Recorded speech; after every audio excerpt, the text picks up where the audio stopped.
I was ហើយនឹង I will តើពាក្យទាំងពីរហ្នឹងមួយណាត្រឹមត្រូវពិតប្រាកដចម្លើយគឺពាក្យទាំងពីរហ្នឹងអាចត្រូវទាំងពីរហើយអាចខុសទាំងពីរអាស្រ័យលើកលៈទេសៈដែលយើងប្រើវា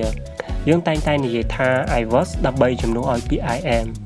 អញ្ចឹង was ហ្នឹងគឺជា past tense ជាអតីតកាលរបស់ am ឧទាហរណ៍យើងនិយាយថាកាលពីម្សិលមិញយើងអត់សប្បាយចិត្តយើងនិយាយថា yesterday I was not happy យើងអត់និយាយថា I will not happy day ប៉ុន្តែប្រសិនបើយើងប្រើ second conditional នៅក្នុងវេយ្យាករណ៍ភាសាអង់គ្លេសដែលជាភាសាខ្មែរគឺប្រយោគបែបលក្ខខណ្ឌបែបឧបមាបែប person ដែលវាមិនមែនជាការពិតទោះបីជាវាប្រើអតីតកាលតែអត្ថន័យរបស់វាគឺនិយាយពីបច្ចុប្បន្នកាលនិងអនាគតកាលដែលមិនអាចទៅរួចយើងគ្រាន់តែឧបមាលេងគឺទម្រង់របស់វាគឺ I ជាមួយនឹង were